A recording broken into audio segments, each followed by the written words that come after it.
del Centro de Altos Estudios Nacionales, coronel pasivo Gustavo Terán, damos a ustedes la bienvenida a este coloquio. Inicialmente voy a ceder la palabra al director del CEDAE para que dé las palabras en el resumen.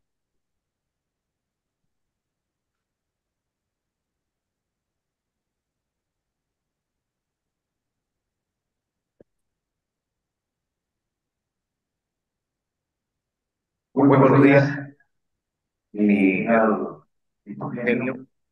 Bienvenido nuevamente a las oficinas del Centro de Diplomados en las Estudios Nacionales.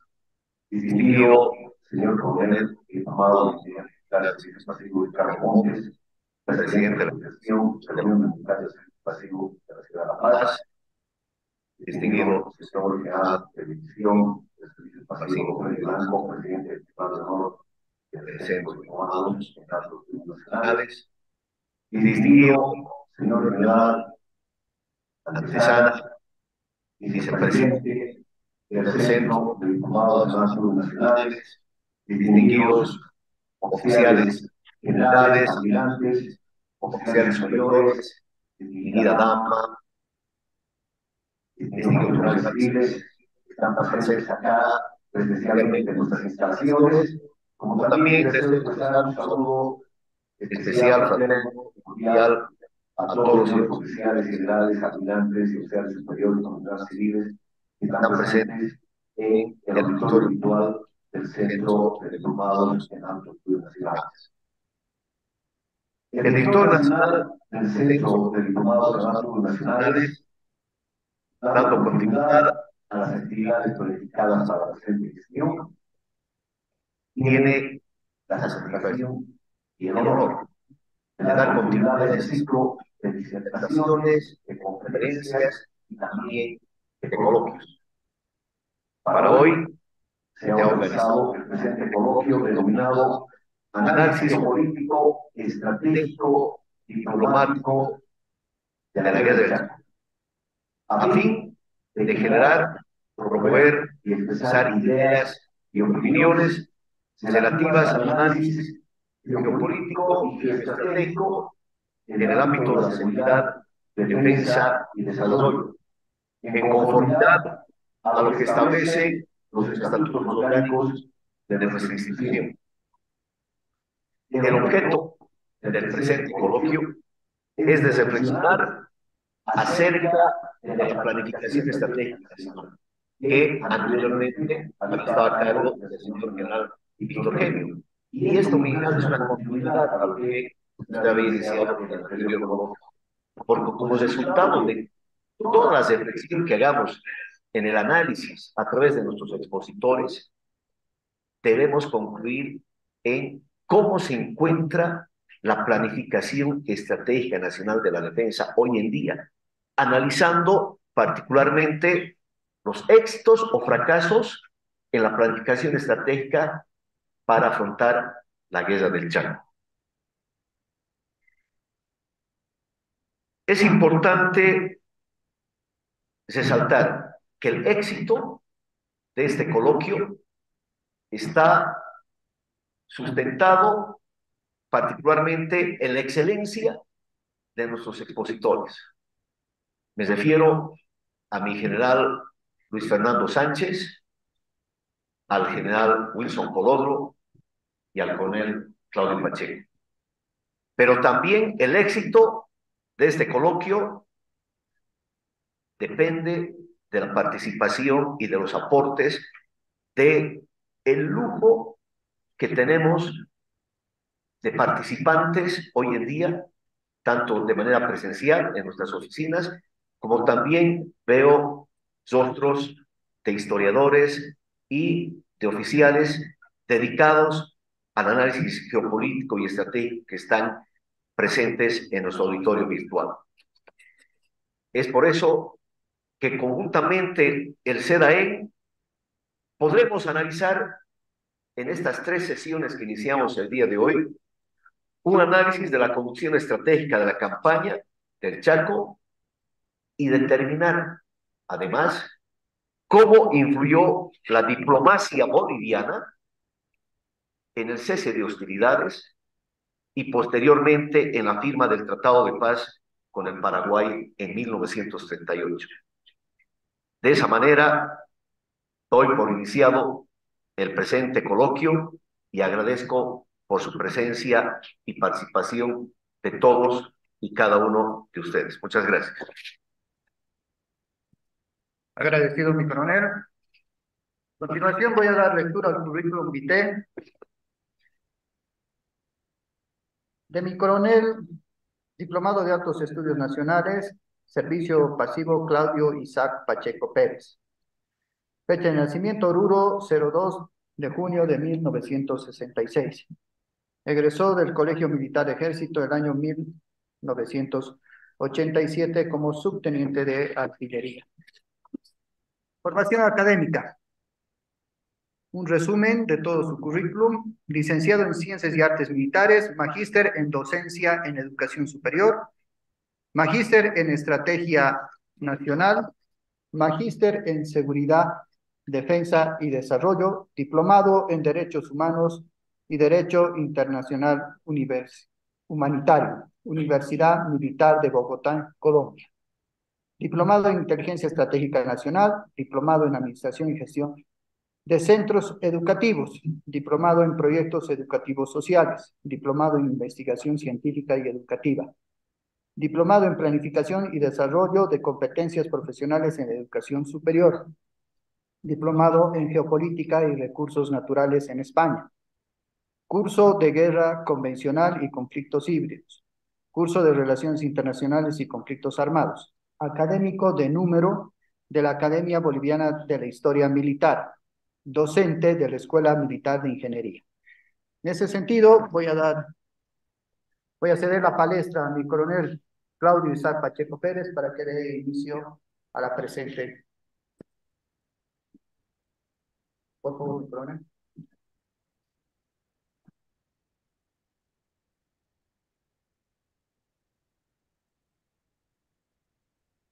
Hola. Que la patria sea para todos y todos para la patria. Mariscal Bernardino Bilbao Rioja, allá en 1935, al finalizar el conflicto en el Chaco Boreal. Quiero inicialmente agradecer al directorio del Centro de Diplomados de Altos Estudios Nacionales por darme la oportunidad de interactuar y hacer conocer algunas investigaciones que he realizado. Es un honor estar frente a un selecto auditorio acá presente, señores generales, almirantes, coroneles, una distinguida dama. Asimismo, un saludo cordial a todos aquellos que nos siguen a través de la red virtual, a través del Zoom. Bueno, la historia, más allá de ese poder revisionista, de esa corriente revisionista, que hoy comienza a disminuir esa verdad absoluta que se consideraba, pues esta corriente revisionista comienza a enriquecer, dando una nueva información, dando una nueva visión y principalmente haciendo que aquello que se consideraba verdadero caiga de por sí. Muy bien, el análisis geopolítico de los antecedentes previos a la guerra del Chaco sí o sí. Dimos todo por Bolivia, más no se podía hacer. Es una fotografía de la guerra del Chaco. Quiero puntualizar algunas consideraciones respecto a la exposición. Estamos viviendo tiempos de integración, es regional. La investigación no va contra el hermano país del Paraguay. Es una revisión histórica para poder aclarar algunos aspectos. Tampoco es una justificación de los errores y aciertos que tuvo el alto mando y la conducción política en lo que es la guerra del Chaco.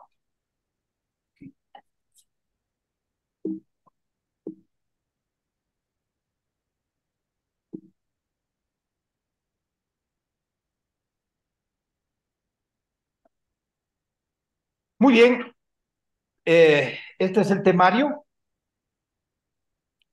Y finalmente, dentro de esas consideraciones, la historia ha cargado en, como una gran responsabilidad a las Fuerzas Armadas y el Ejército en ese entonces sobre la situación en la que concluyó la Guerra del Chaco. Desde luego, sin vencidos ni vencedores. Sin embargo, a través de esta exposición vamos a poder ver algunos aspectos que tengo la hipótesis de que si existía un triunfo en lo que era Boquerón, seguramente allá quedaba sin vencidos ni vencedores.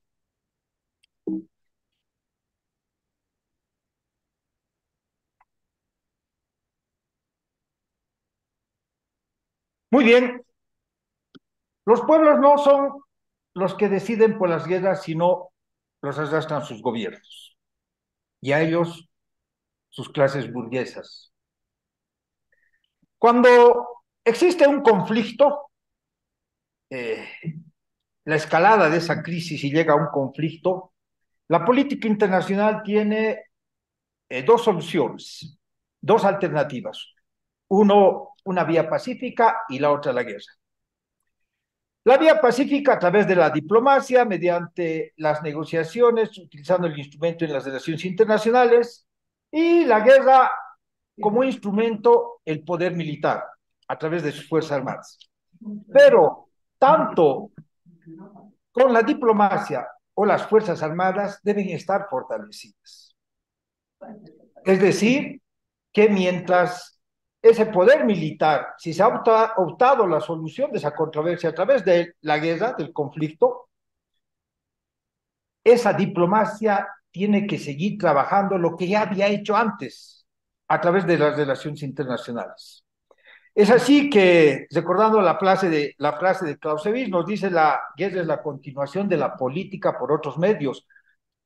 Entendemos que esa política no se ha retirado, simplemente ha dado un paso a la izquierda para permitir que sus Fuerzas Armadas consoliden ese objetivo político y esa diplomacia, esas relaciones internacionales que ya habían trabajado anteriormente, continúan trabajando para fortalecer el cumplimiento de ese objetivo político y a las fuerzas militares su objetivo militar estratégico. En ese sentido, en este conflicto que vamos a ver como antecedentes geopolíticos, Paraguay fue trabajando desde 1885 para consolidar el Chaco Boreal.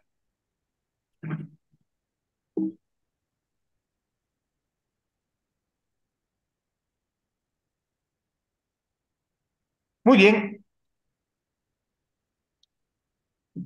un Estado, un país traza objetivos nacionales.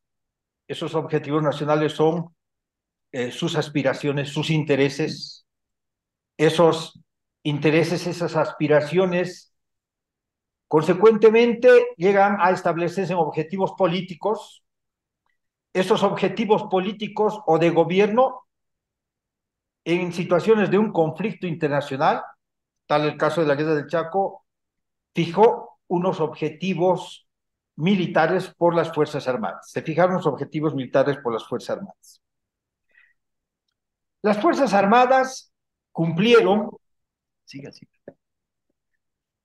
desde esa mística que lo habían demostrado desde 1810 con ese ejército patriota que se enfrentó al ejército español logrando una victoria. 15 años de guerras cruentas para lograr y dar la libertad a la naciente República de Bolivia. La Confederación Perú-Boliviana, la guerra de la batalla de Ingavi, o la campaña de Ingavi, que debería llamarse, y no simplemente reducirla a una batalla de Ingavi. la guerra del Pacífico, la guerra del Acre y llegamos a la guerra del Chaco, donde se demuestra el heroísmo, el compromiso, el cumplimiento del deber, finalmente el amor a la patria por ese ejército boliviano.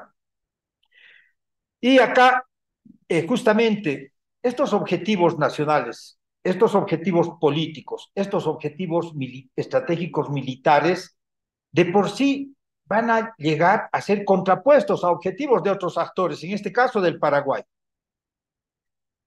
y otros intereses de países poderosos y principalmente de multinacionales.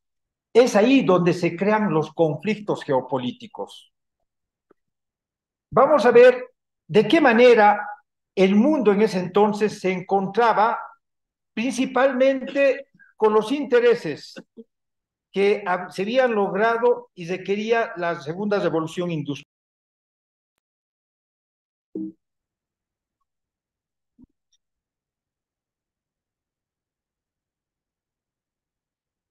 Cuando hablamos de geopolítica, a manera de recordar, es esa ciencia que hace el estudio de esa relación entre poder, Estado y espacio. Esa geopolítica va a determinar que va a ser multidisciplinaria, un enfoque integral para poder permitir la mejor forma de emplear todos los recursos, todo el poder nacional y potencial nacional que tiene un Estado. También esta geopolítica trata de las relaciones internacionales de los estados en el sistema internacional. Es decir, en esa relación que existe entre los estados en el sistema internacional, principalmente afecta a lo que es seguridad, defensa y desarrollo. Es en ese sentido que la geopolítica actualmente se la considera como una acción de influencia en esas relaciones internacionales y también se la considera de qué manera podemos ser menos influenciados. En ese sentido, vemos que la geopolítica analiza el crecimiento, desarrollo y el poder de un Estado, enfoca el desarrollo y la seguridad, considera acciones internas y externas, sirve a la conducción y defensa del Estado. Al inicio de esta exposición decíamos que ¿dónde se materializa todo este análisis geopolítico? Precisamente en la planificación estratégica nacional. Esta geopolítica, a través de esos análisis, de esos estudios, proporciona toda esa información multidisciplinaria, porque la geopolítica es la ciencia que tiene relación absolutamente historia, geografía, la política misma, la economía, la estadística, la sociología, la antropología, precisamente porque es un estudio completo. ¿De qué manera vamos a poder enfrentarnos para poder lograr un mayor beneficio a nuestros intereses nacionales en ese dilema de que si nosotros queremos lograr algo mejor para nuestro país, de seguro vamos a tener una contraposición de intereses de otros países y en este caso de multinacionales? Muy bien, entrando a los antecedentes geopolíticos sobre la guerra del Chaco, por favor, esa ayuda la podemos... No, sí, ya. Entrando a los antecedentes geopolíticos de la guerra del Chaco, vamos a ver lo que sucedía en el mundo, inicialmente en lo que es Inglaterra. La primera revolución industrial se hizo en Inglaterra ya en 1880. Posteriormente, esta revolución industrial que había estado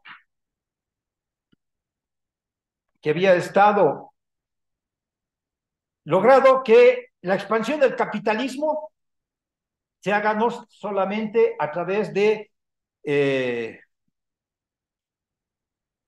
Inglaterra, sino también llegando a ocupar espacios como Estados Unidos, muchos países importantes de Europa, Alemania, Francia y Japón. Las características de esta segunda revolución industrial, la concentración de la economía. Esta concentración de economía en manos de grandes empresarios, precisamente para monopolizar los recursos naturales. Es ahí donde la banca adquiere una importancia importante, demasiado importante, para poder ampliar esa expansión del capitalismo. Es aquí también a principios del siglo XX, 1910, donde hay una lucha en lo que es el imperialismo. O sea, lograr a tener una hegemonía para poder posicionarse en ese nuevo orden mundial. ¿Qué sucedía en Inglaterra? Inglaterra, a través de su grande banca que había logrado bastantes beneficios con la primera revolución industrial, hace una expansión de sus capitales. Inglaterra hace, a través de el banco Baring Brothers, a través del banco Citibank, consorcios empresariales que van expandiendo sus intereses en África, en Asia y principalmente ven en Sudamérica como un imperialismo económico, no tanto colonial o territorial como habían en otros continentes. Es en ese sentido que España juega un papel muy importante en lo que es la economía del Brasil y en la economía de la Argentina. En Brasil, la familia Rothschild hace el préstamo, paga a Portugal, al Imperio de Portugal, para que Brasil logre su independencia. Entonces, había una deuda moral y también económica de parte de Brasil con lo que era Inglaterra. De esa manera influye también la economía inglesa en lo que es Argentina a partir de 1880. ¿Qué sucedía con Alemania? Alemania, a partir de 1900, hace también una expansión de su capital, una política proteccionista a las grandes empresas que estaban siendo expandidas a nivel mundial en busca de los recursos naturales. Alemania se vuelve una potencia a partir de 1908, 1905, 1908, copiando lo que había hecho Inglaterra en la primera revolución industrial, hace un adelanto tecnológico y en Europa es el primer país en lo que es la tecnología y la expansión de la industria a nivel mundial. Es en el sentido que también Alemania, en busca de recursos naturales, va expandiendo sus empresas, llegando a lo que es Sudamérica y principalmente el Paraguay y Argentina. ¿Qué sucedía con España? España, después de 3 siglos de coloniaje en Sudamérica, se había desprendido, ve los resultados de lo que es la revolución industrial, la primera revolución industrial, y en esta segunda revolución industrial busca recuperar esa relación que tenía anteriormente con sus colonias, ahora países independientes, y a través de una revista muy interesante, la Mercurio, una revista iberoamericana, en donde es el nexo en el aspecto económico principalmente y difundir todo lo que sucedía en Sudamérica a empresas principalmente españolas. ¿Qué es lo que pasaba en Estados Unidos a principios, finales de la década del siglo XIX, 1890, y principios del siglo XX, 1910? Estados Unidos buscaba hegemonizar, buscaba ser ese imperio, buscaba estar a la cabeza en ese nuevo orden mundial. Es en ese sentido que también expande su economía a través de la banca centralizada en Nueva York a muchos países en el mundo y principalmente busca recuperar la doctrina Monroe que en 1803 se había establecido. América para los americanos, es así que Estados Unidos amplía todas sus empresas comerciales y vamos a ver que a partir de 1910 en el Chaco Boreal tiene aproximadamente de manera escalada hasta lograr un 35% de inversiones de capitales en lo que es el Chaco Boreal. Entonces vemos a través de estos antecedentes geopolíticos cómo esa relación poder, Estado y espacio o territorio se llega a conformar y fortalecer, precisamente siendo los recursos naturales el eslabón para poder acrecentar los intereses de ese capitalismo o esa economía de libre mercado que había establecido Inglaterra. En el ámbito regional, vamos a ver a una Argentina que desde 1880 llega a fortalecer su economía. Según los datos estadísticos, vemos que Argentina tenía un Producto Interno Bruto mucho más importante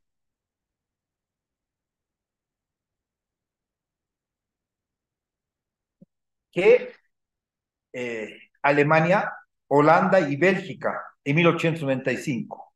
O sea, perdón, paralelo al Producto de Interno Bruto de Alemania, Holanda y Bélgica, y mucho más alto que los países de Austria, España, Italia, Suiza, Noruega. Es decir, que la Argentina a partir de 1880 comienza a tener una liquidez económica que le permite ser uno de los países importantes en Sudamérica y buscar esa hegemonía de poder en este continente sudamericano juntamente con Brasil. Es así que el Banco Barings inglés invierte un 60% de capital a corto y largo plazo en lo que son las empresas multinacionales en Argentina.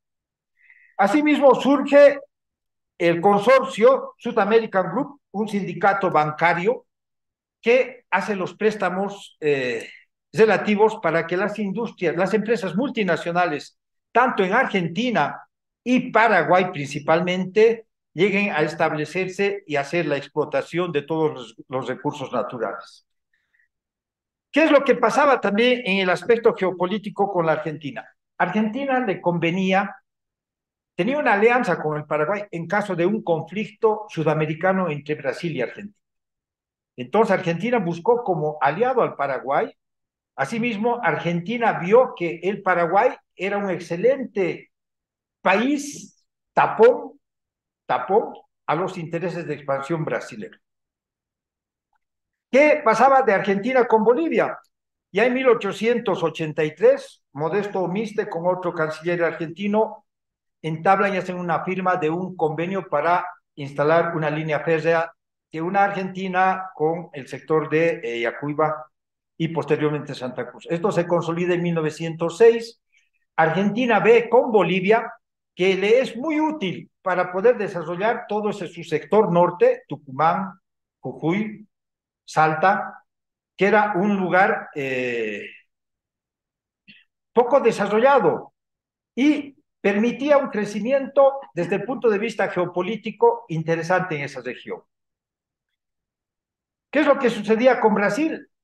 Brasil históricamente había una alianza con lo que era Bolivia. Brasil había visto las características y potencialidades que tenía Bolivia, principalmente en el sector de Santa Cruz, y Brasil propone también que Bolivia oriente sus esfuerzos de extraer sus productos, su explotación económica y todos sus productos a través del río, de la cuenca del río de la Plata, y oriente sus esfuerzos para que salga por el puerto o por la vía Mato Grosso hacia el Océano Atlántico. A Bolivia le convenía tener un aliado tan fuerte como era Brasil, que rivalizaba en poder hegemónico por Argentina, porque iba a ser nuestro respaldo. Es así que Brasil llega a ayudarnos relativamente en la importación de armas. Es el único puerto libre que tenemos para la importación de armas, precisamente por el interés que había de Brasil con Bolivia contra Argentina. ¿Qué sucedía en lo que es, y aquí aclarar lo que habíamos indicado anteriormente? Las grandes familias que entonces tenían mucho poder en el mundo y lo tienen actualmente, como la Rothschild, inglesa de raíces judío-alemán y que se había fortalecido en Inglaterra, esta empresa inclusive financió a Inglaterra, a Alemania, justamente con en las guerras napoleónicas, para que Napoleón sea vencido en Waterloo. Mucha influencia económica es esta familia Rossi la que se empodera y hace la expansión de la industria ferroviaria en todo el mundo. Un compromiso con Brasil, intereses en Brasil, intereses en Argentina, la famosa casa Rockefeller, que el trust del petróleo ya estaba desde 1900 generando recursos y buscando inversiones en todo el mundo como reservas de petróleo, también tiene una influencia, pero no directamente como empresa de Standard Oil, sino una influencia porque eran accionistas de grandes bancos en lo que era Estados Unidos. Vemos en esta geopolítica regional a Chile. Chile tenía no había algo cerrado, si bien se hizo el convenio, la firma del protocolo de 1904, donde desistimos de nuestro litoral. Sin embargo, había algo pendiente entre Chile, Bolivia y el Perú. A Chile geopolíticamente le convenía que Bolivia mire otra dirección, otro rumbo para hacer la exportación o importación de recursos naturales, y era adecuado para Chile que oriente todos sus esfuerzos a través del Río de la Plata o el Río Paraguay. Sin embargo, Chile durante este conflicto se presenta como un equilibrio de poder buscando la pacificación. Sin embargo, habían pactos secretos con el Paraguay, con la Argentina, para que precisamente Bolivia sea el país que pierde en este conflicto, que pierde el Chaco Boreal. ¿Qué es lo que pasaba con el Perú geopolíticamente? Si bien era un aliado histórico de Bolivia, también tanto Chile como Perú buscaban que Bolivia sea afectado de manera considerable en lo que es el conflicto, porque de empoderarse Bolivia con esta guerra del Chaco, de seguro iba a tener un mayor, una mayor fuerza en lo que es la situación del Pacífico, teniendo una salida por el Paraguay, teniendo un potenciamiento a través del petróleo, teniendo un potenciamiento a través de los recursos naturales y un crecimiento en lo que es la agroindustria en el sector del oriente, consideraban ellos a futuro que Bolivia iba a ser un país bastante, en lo económico, bastante fortalecido y que iba a tener una influencia en lo que era la situación del Pacífico. Bueno, llegamos a lo que es la geopolítica local. Vemos a nuestro país y al Paraguay. Sin embargo, nuevamente recordar cuál era el eslabón en esta triada: poder, Estado, espacio o territorio. Eran los recursos naturales. Todos los países y las grandes potencias principalmente buscaban esos recursos naturales. ¿Qué permitían los recursos naturales? Acrecentar su capital, acrecentar su poder y desde luego su hegemonía en lo que era el orden mundial.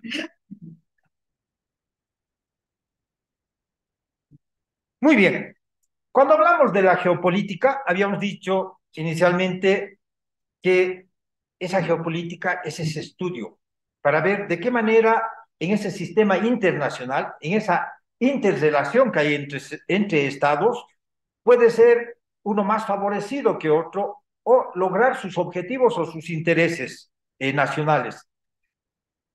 Es en ese sentido que estas relaciones internacionales en la actualidad, pero vamos a ir viendo que desde mucho antes, los actores que están presentes en lo que es la geopolítica, simplemente eran los estados. Pero ahora vemos cómo la influencia de esos otros actores, que son las multinacionales, llegan a tener un protagonismo tan importante y un peso tan determinante en lo que son las relaciones de los estados. Es decir, actualmente ya no se hace esa relación o esa negociación comercial con un estado, sino con una empresa. Pero es tan interesante cómo esos estados respaldan a sus empresas. Hemos hecho un convenio con empresas chinas. Hemos firmado el convenio con empresas chinas, no con un Estado chino. Sin embargo, es un Estado chino el que respalda, como también los respalda el Estado norteamericano, inglés, alemán, en sus negociaciones con otras multinacionales. Entonces, las relaciones internacionales juegan un papel tan importante en los intereses, en la consolidación, en el logro de los intereses nacionales de un Estado. Es así como estas relaciones internacionales, podemos ver allá, allanan el camino para lograr los objetivos. Y vamos a ver cómo esas relaciones internacionales que utilizó el Paraguay a través de sus recursos naturales, con un asesoramiento externo, le permitió estar en una mejor posición y una gran desventaja del Estado boliviano. Tenemos en la ayuda este famoso libro, Las Cartas Diplomáticas, Eusebio Ayala y Vicente Rivarola, el 14 de agosto de 1932, 3 meses después de inicio de Laguna Pitiantuta o Laguna Chuquisaca para nosotros, que inicialmente es la chispa. Sin embargo, el Chaco Boreal ya se había perdido en 1900, lo vamos a ir viendo, por situaciones geopolíticas. ¿Y qué dice en una de esas páginas, la 245, de este libro de cartas diplomáticas? En esa reunión que tiene Vicente Rivarola, ministro del Paraguay, allá en Argentina, le dice el presidente Justo, Augusto Justo: puede estar tranquilo, ministro, su país no saldrá disminuido de esta lucha. Entrégueme la lista de todo el material de guerra que requiere. Una aseveración que denota mucho interés, mucho apoyo, mucho compromiso, porque Paraguay salga favorecido en este conflicto. Muy bien. No es cierto que después de haber perdido el Pacífico, recién Bolivia haya orientado sus esfuerzos para poder salir a través del río Paraguay hacia el Océano Atlántico. Una visión geopolítica permite buscar la mayor cantidad de vías de comunicación con el mundo exterior. En 1833, Andrés de Santa Cruz, con esa visión geopolítica, visionario estadista, ya concede territorios a Holiday, un francés, para que realice exploraciones y tengamos una navegación a través del río Paraguay. Y vemos aquí en este gráfico, a lo largo de 1843, otro visionario, José Vallivian, dice: es necesario que tengamos nuestros límites definidos. Ordena que se haga un levantamiento topográfico de lo que es lo que antes era la Real Audiencia de Charcas. Orienta un apoyo económico para la exploración. Buscábamos salir a través del río Pilcomayo.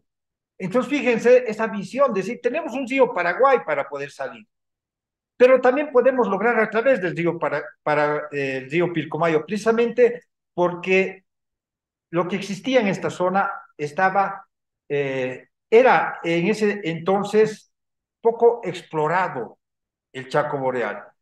Y vieron que a través del río, de la navegación del río Pilcomayo, se podía lograr y tener dos salidas a través de la navegación fluvial hacia el Océano Atlántico. Entonces orientan todos los esfuerzos y vemos que un 80% de presidentes militares orientan esfuerzos para que se haga esta exploración en lo que es el Chaco Boreal.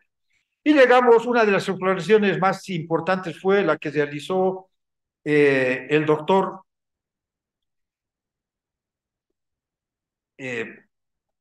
Campos, partiendo allá de Tarija, aproximadamente 300 hombres, soldados del escuadrón, del batallón Tarija, el escuadrón Potosí, y logra unir el río Pilcomayo con el río Paraguay, llegando a Asunción.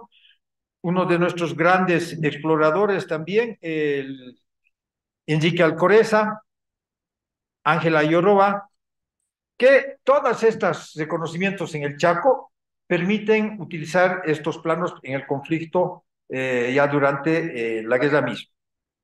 Entonces, podemos ver que nuestro interés de salir a través del río Paraguay no fue reciente después de haber perdido nuestra salida por haber sido arrebatados nuestro litoral allá en la guerra del Pacífico.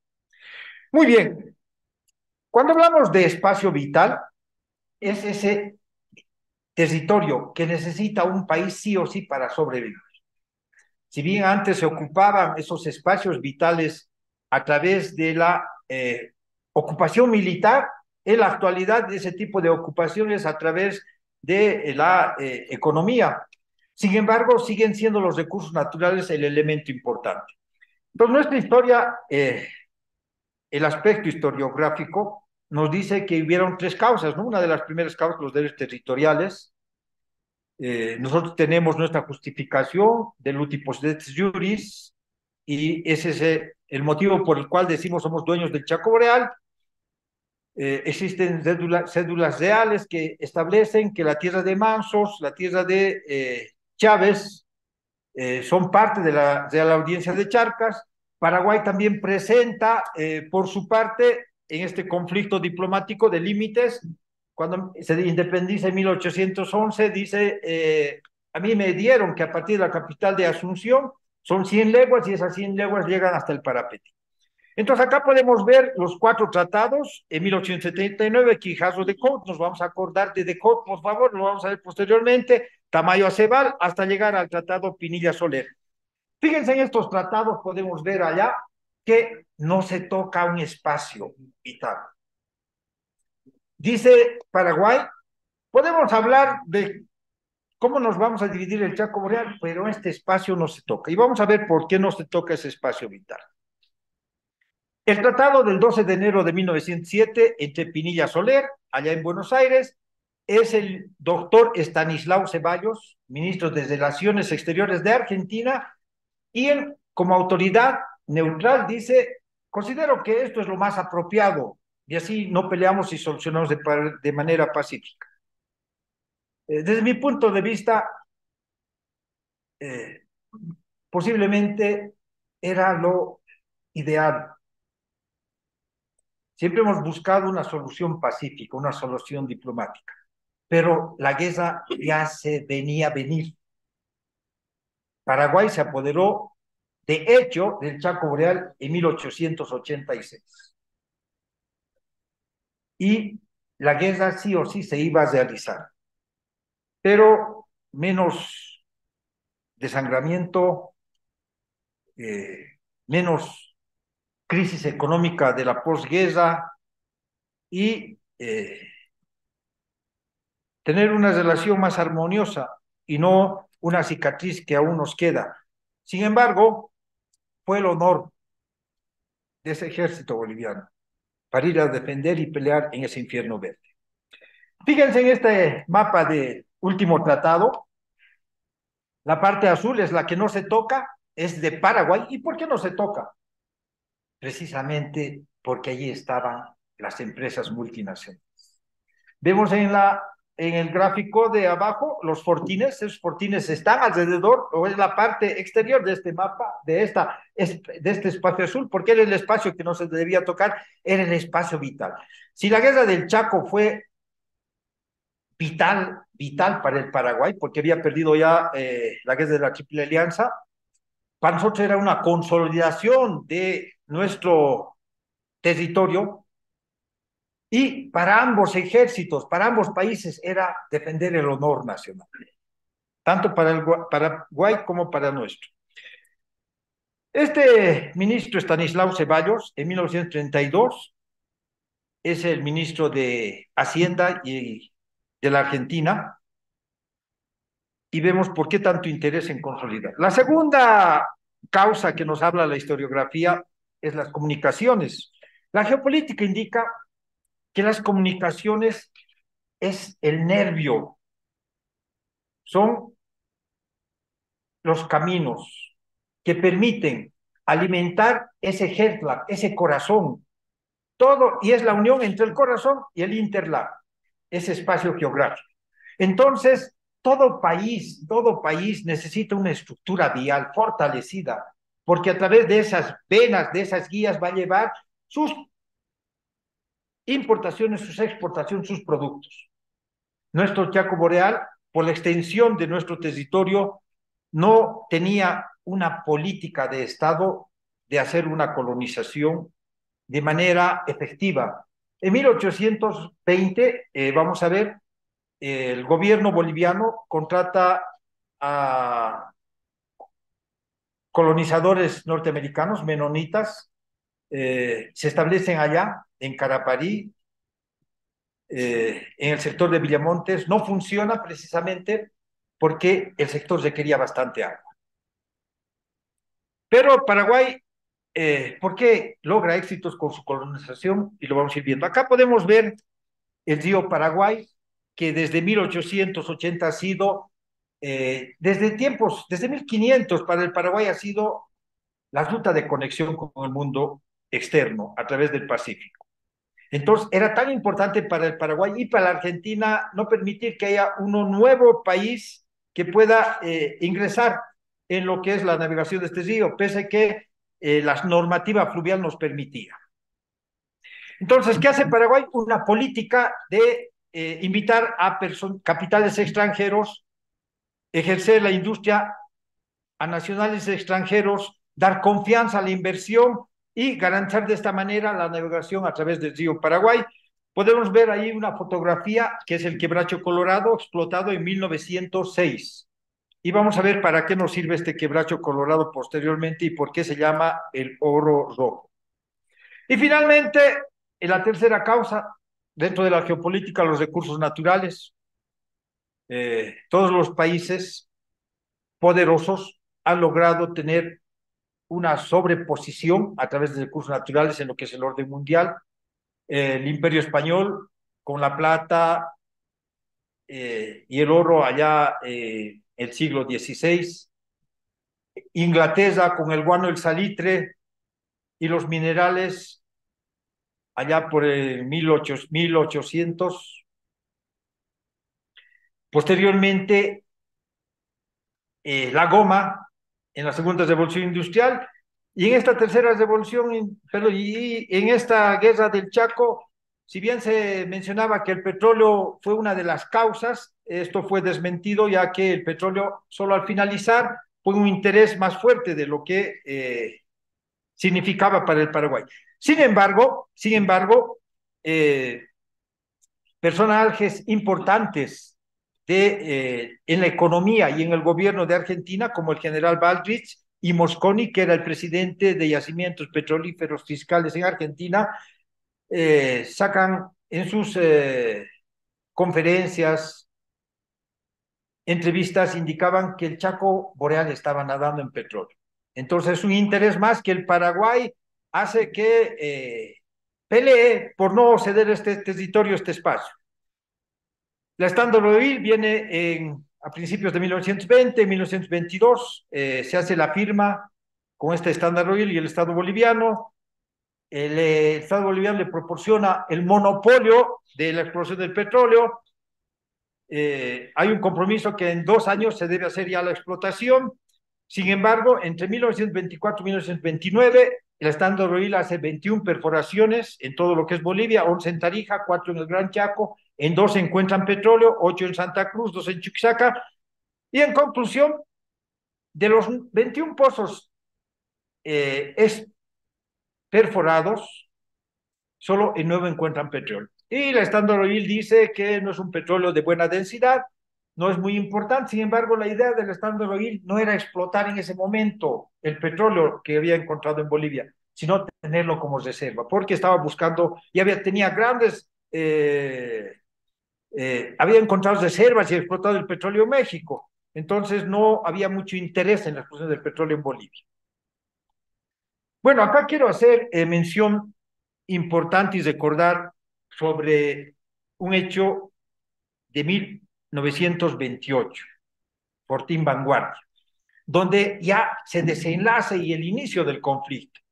Pero en julio de 1927, 12 de julio de 1927, con mucha visión, el gobierno de Hernando Siles Reyes crea COSUDENA, el Consejo Supremo de Defensa Nacional, que dentro de sus funciones más importantes era el asesoramiento en lo que es seguridad, defensa y desde luego desarrollo, porque si hablamos de seguridad y defensa, implícitamente estamos hablando de desarrollo, porque no se puede vivir con este pilar de seguridad y defensa sin el pilar de desarrollo, o bienestar y desarrollo. Entonces, COSUDENA le indica al presidente, no estamos preparados para un conflicto aún, hay que trabajar en la población, en el pueblo, para que haya un espíritu de reivindicación y de identidad con ese espacio geográfico. No podemos ir a un conflicto porque recién estamos logrando fortalecer nuestras Fuerzas Armadas. No podemos ir a un conflicto porque no es adecuado entrar en una guerra cuando se puede hacer una solución pacífica. Entonces, fíjense el papel tan importante y fundamental de tener un organismo, y lo tenemos, sino darle la función adecuada. Y esa función adecuada es el asesoramiento al gobierno en lo que es seguridad y defensa, y justamente a través de estos estudios y análisis geopolíticos. Por ese motivo que no se desarrolló el conflicto en 1928 por la cuestión del Fortín Vanguardia, porque el Consejo Nacional Supremo de Defensa Nacional había asesorado al presidente que aún Bolivia no estaba preparada para un conflicto, porque la preparación no es 5 años antes, 8 años antes. La preparación para un conflicto, para la defensa de los recursos naturales es permanente, constante. Muy bien, ¿qué hace la geopolítica paraguaya en el Chaco Boreal? Después de la guerra, de la posguerra de la Triple Alianza, sus consecuencias, Paraguay pierde territorio ante Brasil, Argentina y Uruguay también, que es parte de esta Triple Alianza.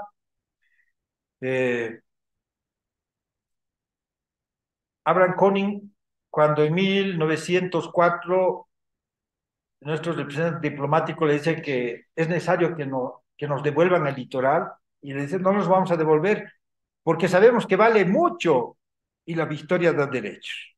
Nuevamente, entonces, Paraguay, asesorado su visión geopolítica, su proyección de Estado, dice, ¿cómo podemos lograr consolidar ese Chaco Boreal? Ellos tienen documentos, nosotros tenemos documentos, pero esto no funciona. Entonces, la mejor forma, dice la geopolítica, la mejor forma de ocupar un territorio, hacerse dueño, es expropiándose ese territorio. Y actualmente lo expropian a través del mercado, a través de esa geoeconomía. Se ocupa un espacio, a través de los préstamos a un Estado se ocupa ese espacio, y literalmente el préstamo económico de un Estado por estas grandes potencias es una forma de esclavización, de esclavizar. Es así que en 1871, para recuperar su economía Paraguay, después de la guerra de la Triple Alianza, que termina el 70, hace un préstamo de 3 millones de libras esterlinas de Inglaterra.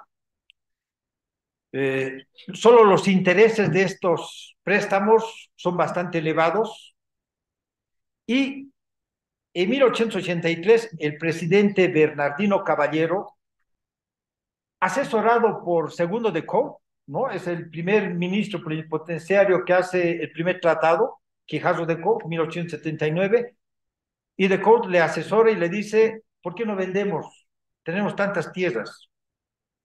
Y con eso comenzamos a inyectar economía. ¿Pero a quién vamos a vender? Sí, Argentina tiene interés, pero mejor si vendemos a empresas multinacionales, porque de esa manera vamos a tener algo garantizado que no nos puedan quitar, porque esas empresas multinacionales también van a defender sus intereses. Podemos ver ahí una fotografía. Está el Fortín Platanillos, está Isla Poy, está el Fortín Guachalla, y en la parte de abajo está el Fortín Boquerón, literalmente todo loteado, todo loteado. El 90% del Chaco Boreal se había vendido en lotes, y vamos a ver a qué países. Y fue los intereses de este préstamo de 3 millones de libras esterlinas tan altos que Paraguay no podía pagar, y los paga esta empresa, la Anglo Paraguay Compañía Limitada. 21.780 kilómetros cuadrados por los intereses de ese préstamo que no podía pagar. Y esto lo hace en 1896. Entonces, ¿qué hace el gobierno paraguayo con esa visión geopolítica? La única forma de ser dueños del Chaco Boreal, porque la diplomacia no estaba funcionando para un logro del conflicto de manera pacífica, no porque nuestra diplomacia era mala, sino porque las relaciones internacionales tenían intereses en el Chaco Boreal. Y hemos sido muy honestos en confiar en que una diplomacia iba a solucionar estos conflictos. Sin embargo, ya habían intereses comprometidos en el Chaco Boreal. Y Paraguay ve su proyección geopolítica de cómo apropiarse de esto. Aquí vemos el mapa catastral del Chaco Boreal de 1885. Es un mapa donde se puede ver con color verde, color plomo, color rojo, naranja. Los lotes son 267 lotes. Los que estaban en las riberas del río Paraguay tenían de frente una legua, 4.600 metros aproximadamente, de fondo 10 leguas, y en la parte posterior había lotes de 100 leguas cuadradas. Son 267 lotes. ¿Quién hace este mapa? El ingeniero topógrafo Fontana. Este mapa es un anexo a la ley de 1885. Permítanme acá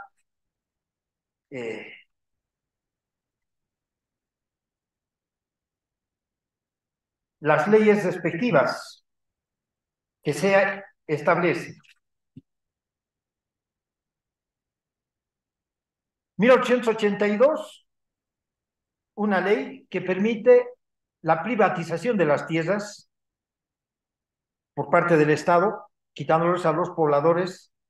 1883, en mayo, la ley para la venta de tierras fiscales que aprueba el Congreso, y en 1886 la ley ya con toda la normativa específica y los precios de los diferentes lotes a la venta. Habían 5 precios.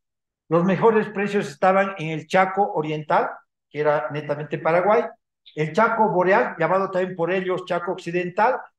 Tenían los lotes de tercera, cuarta y quinta clase, los precios entre los 800 pesos de libras esterlinas, y los lotes en el Chaco Oriental llegaban hasta los 1.300 pesos de libras esterlinas. Muy bien, acá vemos otro mapa en 1932, está con bandera paraguaya. Es un mapa propagandístico que circula en todo el mundo. Podemos ver ahí con líneas de color rojo los lotes, nuestro Chaco Boreal. ¿Y qué hace esto? La comunicación estratégica. ¿Qué dice la comunicación estratégica? Dentro de los factores o dimensiones del poder, nosotros tenemos el político, el económico, el militar, el científico, el psicosocial. Estados Unidos y China, Inglaterra y otros países, dentro de sus dimensiones o expresiones de poder, está el informaciones y comunicaciones. ¿Por qué razón? Porque un poder son los medios de comunicación. Y ese poder de los medios de comunicación pueden hacer que todos todo el público al que se vayan dirigidos crean de una u otra manera. Entonces, ese poder o esa dimensión de información y comunicación que prioriza Estados Unidos, muchas potencias, lo estamos viendo ahora en la guerra Irak-Rusia, van a, Rusia-Ucrania, van a permitir crear dudas. Y cuando se crea dudas, entonces comienza a dividirse o debilitarse una estructura que se consideraba monolítica. Entonces, fíjense, es a través de estas láminas que se envían a consulados a través del mundo entero, cómo la visión de esos países veían a un país agresor, y éramos Bolivia. Entonces, de una u otra manera, a través de esto estaban yendo fortaleciendo y cuidando esos intereses económicos que tenían. Este mapa se encuentra en el Atlas Geográfico de lo que es la República del Paraguay. Si pueden googlear, ¿no? O sea, entrar a Google tranquilamente, no es un documento secreto. Muy bien, vemos en esta ayuda que la venta de tierras públicas en el Chaco Boreal fueron de 1885 a 1910. Habíamos indicado que el 90% del Chaco Boreal estaba vendido. Ahí podemos ver, fíjense, con color en un círculo azul, Fortín d'Orbigny, y aproximadamente a 40 kilómetros se encuentran los lotes vendidos a muchos empresarios, entre ellos Carlos Casado. Y de Fortín d'Orbigny tenemos Villamontes a 125 kilómetros. Entonces, en conclusión, el Chaco Boreal en 1900 ya tenía otros dueños. Y el Paraguay había ocupado el Chaco Boreal de hecho.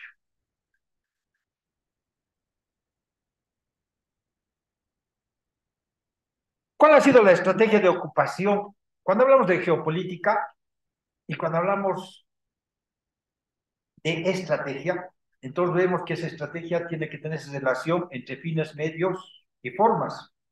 Si no hay esa relación entre fines y medios, entonces esa estrategia no es que sea mala, sino los que planificaron no hicieron esa relación armoniosa y que establece el éxito de la estrategia misma.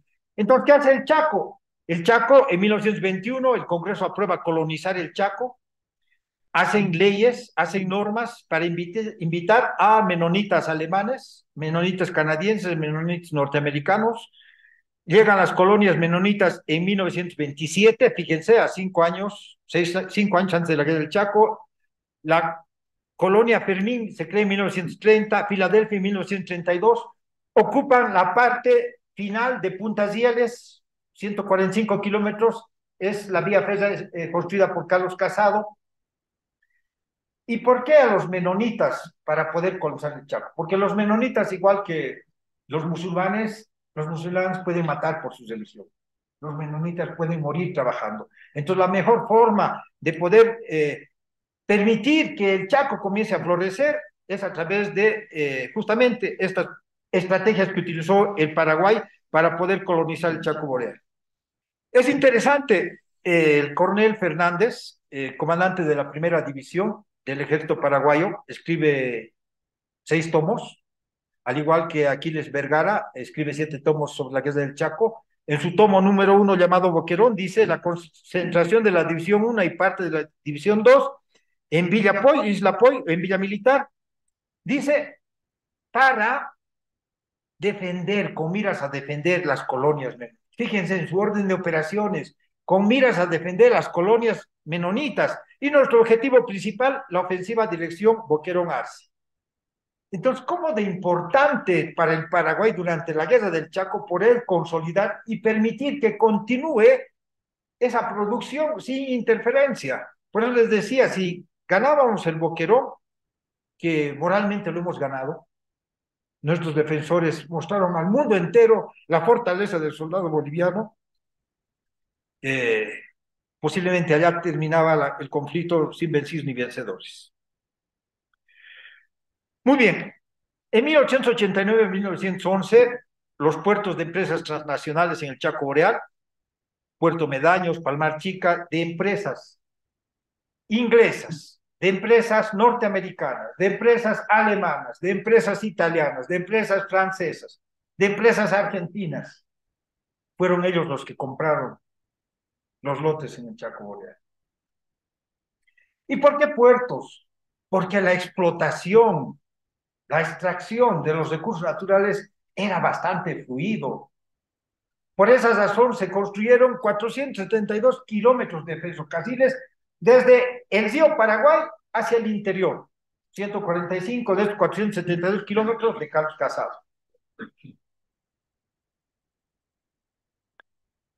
Este mapa se levanta en 1910, es el mapa levantado por Ernesto Hahn, otro topógrafo. En este mapa podemos observar ya actualizado a los dueños, a los propietarios de esos lotes en el Chaco Boreal. De igual manera se encuentra en cartografía.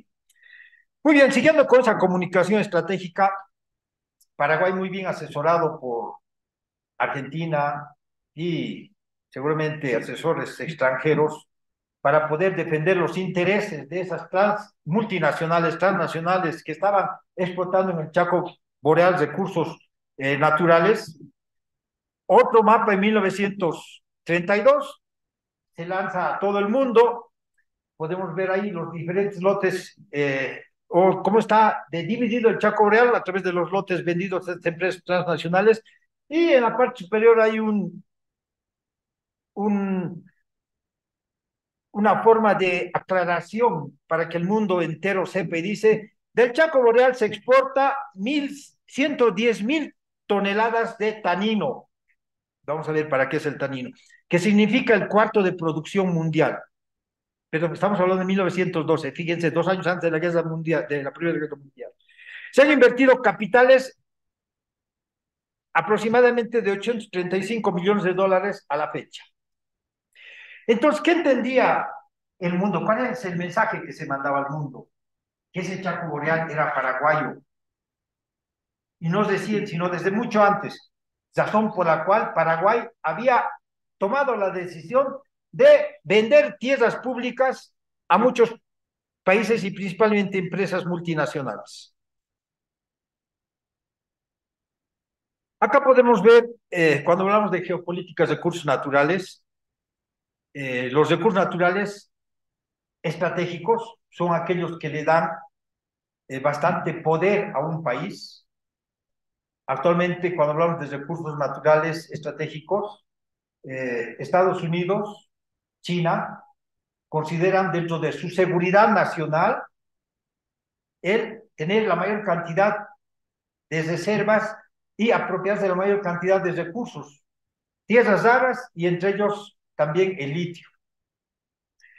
Entonces, podemos ver acá una ecuación que dice los intereses se mueven por esos países poderosos que son la parte política, más las transnacionales que son el poder económico, más el desarrollo de la ciencia y tecnología van a generar guerras para poder apropiarse. Eso sucedió en el Pacífico, eso sucedió desde la Confederación, sucedió en el Acre, sucedió en el Chaco.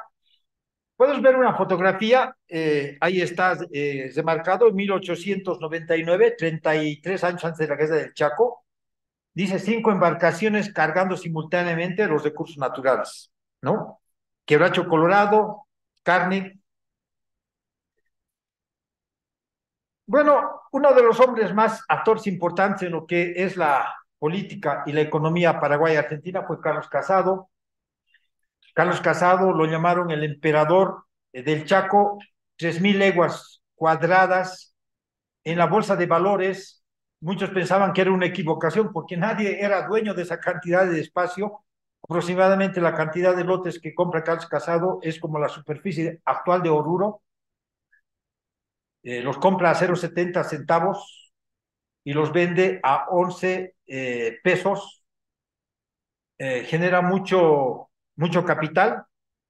En 1889 comienza a instalar, ahí vemos la fotografía, la fábrica de tanino.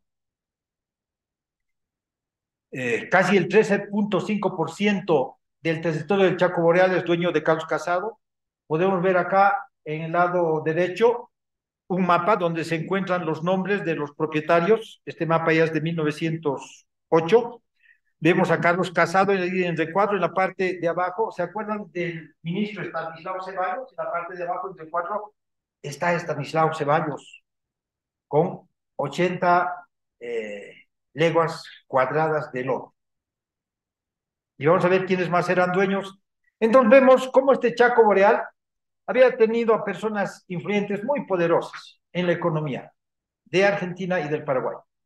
A tal extremo de Carlos Casado crea su propio banco, el Banco Santa Fe de Carlos Casado.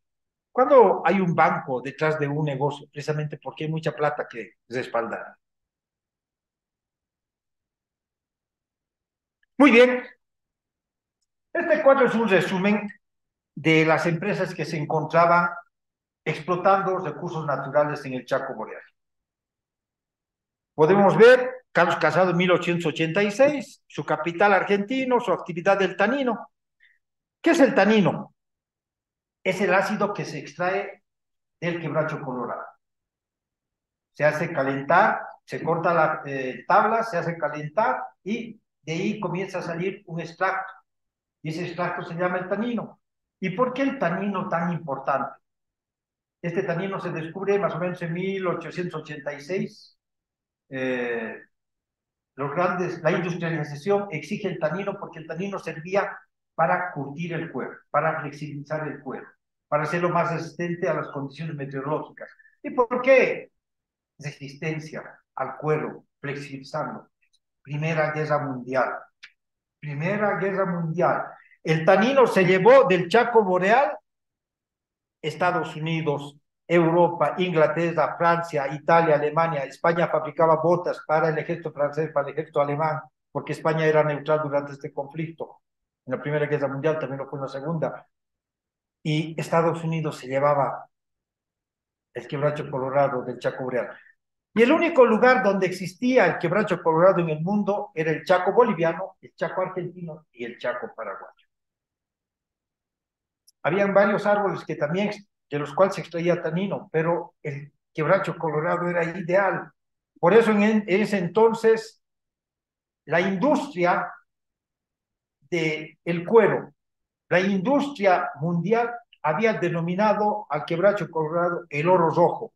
Y era vital, vital para mantener los ejércitos en la Segunda Guerra Mundial. Entonces seguimos viendo ahí, fíjense, diferentes empresas, esta Limbis Extract, la empresa de carne y extracto, Corporación de Extracto y Carne, Dividis, una empresa multinacional muy poderosa de Inglaterra, accionistas que eran también parte de los directorios de los bancos, entonces había mucho interés invertido en el Paraguay. Vemos el saladero rizo del Uruguay. Uruguay era un gran exportador de carne, sin embargo rivalizaba con la Argentina. Paraguay entra también con su apoyo. Hay saladeros, hay empresas explotadoras de tanino, quebracho colorado, hierba mate, de cueros. 1910, otra empresa, fíjense, capitales argentinos, ingleses, paraguayos, alemanes, holandeses. Nuevamente, la empresa Paraguay, compañía de la ganadería con capitales ingleses, paraguayos, la River Plate, Quebracho, compañía de capitales ingleses, igual el tanino, New York, Paraguay, compañía sociedad anónima, capitales de Estados Unidos, de Inglaterra o Gran Bretaña, como lo mencionaba en ese entonces, capitales de Italia, Argentina. Italia tenía empresas transnacionales en el Chaco Boreal, también la empresa de luz y de comunicaciones instalada en el Paraguay, en Asunción. La razón por la cual en menos de 7 meses las torpederas más modernas que podía tener un ejército en el mundo, fueron entregadas al Paraguay de la manera más rápida y precisamente porque habían intereses que estaban relacionados con estas empresas multinacionales que estaban en el Chaco Boreal. Y así sucesivamente son 60 empresas multinacionales de países, Estados Unidos, Inglaterra, Alemania, Francia, Italia, Holanda, Argentina, que estaban explotando los recursos naturales. Quebracho colorado para sacar el tanino, los saladeros con la carne. Vemos el enclave ganadero. ¿Qué es un enclave? Un enclave es una sociedad o una empresa unipersonal que ocupa un espacio, un territorio en otro estado, lleva grandes capitales, lleva tecnología moderna y hace la explotación de sus recursos para llevárselos todo el dinero, a sus países, a los países de origen. Entonces, el Paraguay siempre ha sido una zona con características ganaderas. En 1825, 2 millones de cabezas de ganado. En 1870, 150, precisamente por el conflicto de la guerra de la Triple Alianza. Nuevamente, estas empresas multinacionales, porque las tierras vendidas en el Chaco Boreal eran a precios ínfimos. Pero no tanto los precios, sino más que todo los recursos naturales. 1899, 33 años antes de la guerra del Chaco, 2 millones de cabezas de ganado. Y fíjense, en 1930, 3 millones y medio de cabezas de ganado. Algunos autores incluso establecen que habían hasta cerca de 5.000 y 6 millones de cabezas de ganado. ¿Por qué razón no hay algo preciso? Porque principalmente las empresas norteamericanas hicieron compra de territorio, de terrenos en el Chaco Boreal, no bajo legislación paraguaya, sino bajo legislación internacional y norteamericana. ¿En qué consistía esto? En no declarar lo que se estaba extrayendo del Chaco Boreal. En sí, pagar impuestos. Se pagan los impuestos, estamos sacando esto, hay un porcentaje que establece aranceles aduaneros. Paraguay sí pagan esta cantidad, pero Paraguay no sabía lo que se estaba extrayendo y la cantidad. Es por esa razón que no hay datos precisos, sino aproximados. Entonces vemos ahí una estadística, como durante la Primera Guerra Mundial sube abismalmente el interés del cuero, el interés del tanino por los ejércitos que estaban comprometidos en la Primera Guerra Mundial. Bueno, un recurso natural estratégico, habíamos mencionado el quebracho colorado, llamado oro rojo. Necesitaban los ejércitos poderosos para armar, para vestir, botas, correas, todo lo necesario para el cuero. España, que era neutral, tenía en 1908 67 fábricas de cuero dedicadas a la fabricación del calzado. En 1814, 646 fábricas, 680 fábricas dedicadas a la elaboración o fabricación de botas de cuero. Hay datos estadísticos que España dota al ejército francés 20 millones de pares de botas, al ejército alemán 50 millones de pares de botas durante la Primera Guerra Mundial.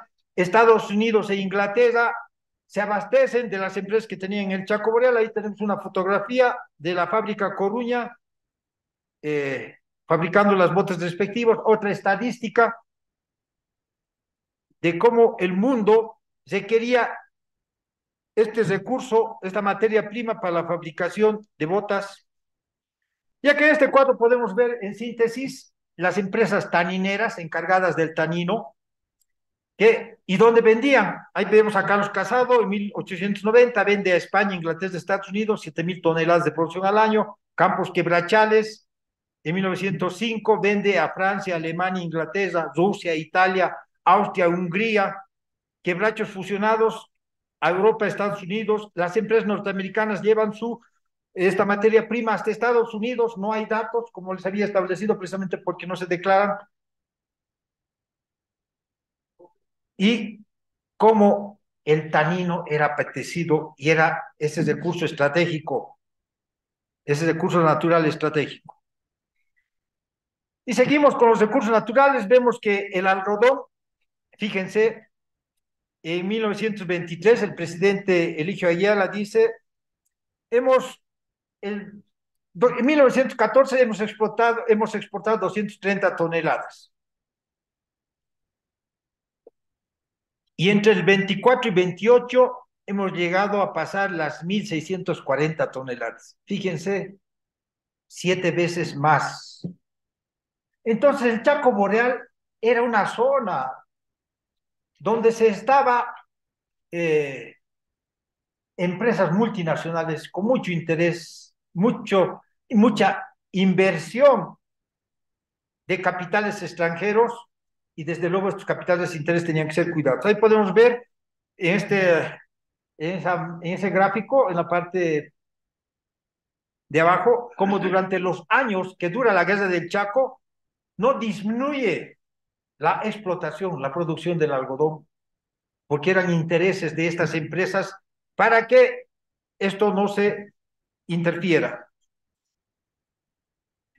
Muy bien, cuando hablamos de actores, ¿quiénes son esos actores? Aquellos que tienen la capacidad de influir, la capacidad económica, la capacidad de influir en lo político, en lo social, en lo económico, en un país. Y estos actores internacionales y otros actores políticos, podemos ver a Carlos Casado, emperador del Chaco, acciones en la Bolsa de Valores, a Bernardino Caballero, segundo presidente de Paraguay entre el 80 y 86, directorio de la Industrial Paraguaya, era el segundo latifundio en el Paraguay, Eusebio Ayala, presidente entre el 21, 23 y el 32 durante la Guerra del Chaco, también accionista de una empresa multinacional, fíjense, Belisario Rivarola, también ministro, accionista de otra empresa, presidente José Gugiari, presidente de Paraguay entre el 28 y 32, accionista de otra empresa multinacional inglesa.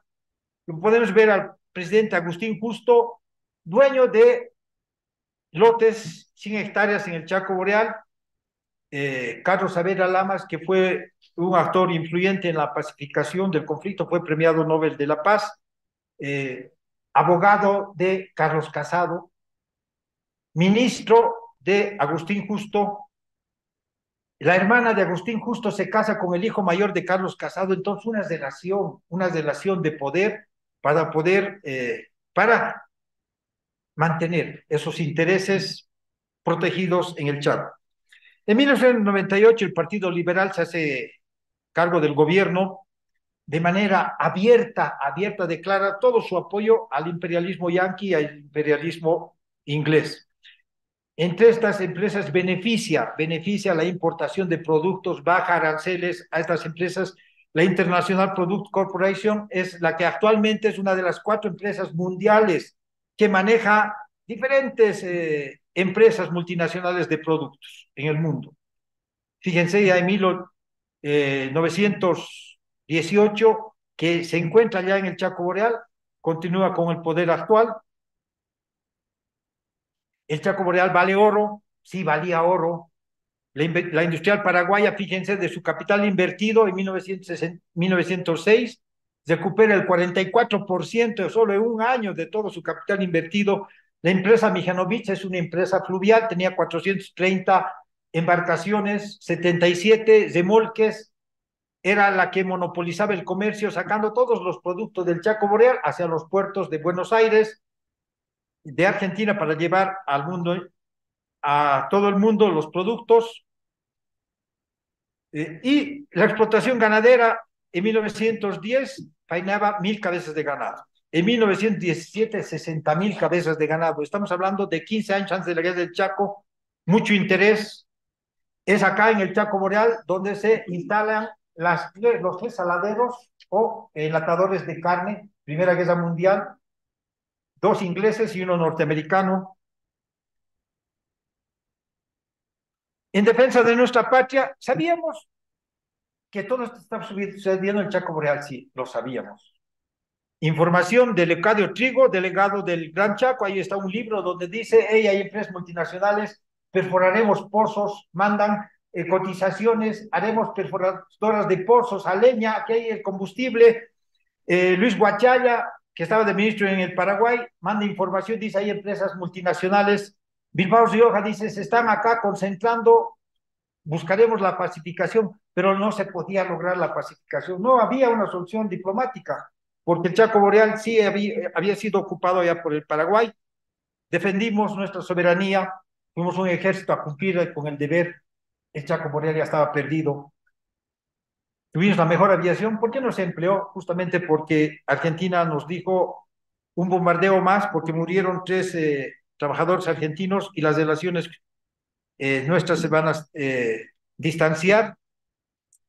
Somos ejército de unas fuerzas armadas, perdón, somos herederos de un ejército y unas fuerzas armadas que han cumplido su deber en el Chaco Boreal. El Chaco Boreal estaba perdido desde 1900, no se podía recuperar.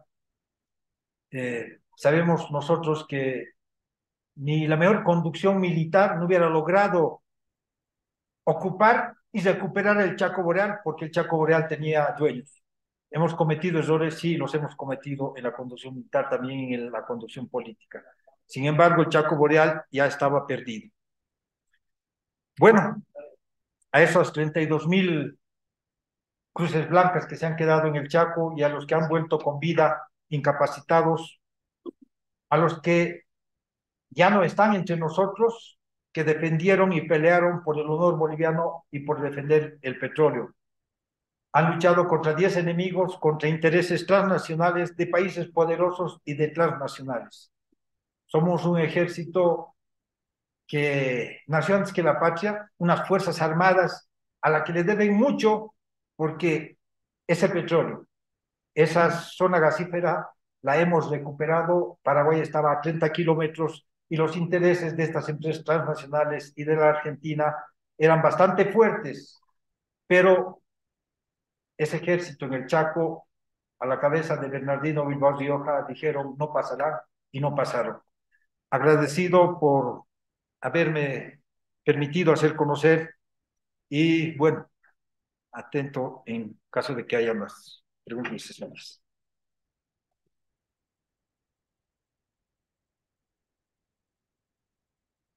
El Centro de Diplomados de Altos Estudios Nacionales queda agradecido, coronel, por la brillante exposición que ha tenido. A continuación voy a dar curso a las preguntas, si alguien acá de los presentes puede realizar. Asimismo, voy a pedir que por el Zoom realicen a través del chat si tienen alguna pregunta. Adelante, señor. Disculpe.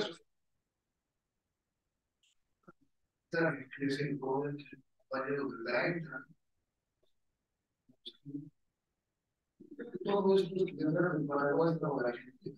Es un para muchos nosotros, y la Argentina y Brasil también, ¿no? Que siempre te das a y cuando yo estaba en la Argentina decía, no, los gobiernos no parte de la Argentina. Paraguay también, o sea, países grandes no estaban detrás de los países de Paraguay. Para hacer como que pasa ahora en Ucrania, se está luchando Rusia con Ucrania, pero no es Rusia y Ucrania, Rusia lucha contra la OTAN, Estados Unidos es lo que ha pasado, tenemos que hablar. Eran igual de Argentina, de Brasil, no le podemos poner el Estado, porque y entonces nosotros tenemos que ver que estaban los grandes ahí, y que como dijo el coronel boliviano, pudo preservar el petróleo, pero está la coronel para también este tipo de cosas. Para decir, antes que nada, agradecer al señor coronel Pacheco por la brillante cuestión. Me llevo una información para nosotros.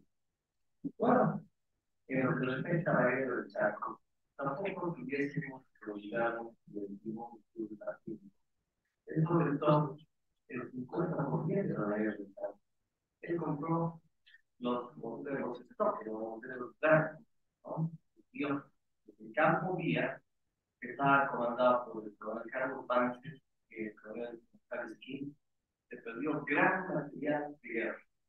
Entonces, así que él, como estaba en Europa, en Francia, visita al señor Brand y un material que estaba dirigido a los lejanos orientes, no sé para qué sería, no tengo esa información, dice muy bien, bases para que llegue a Bolivia. ¿Cierto?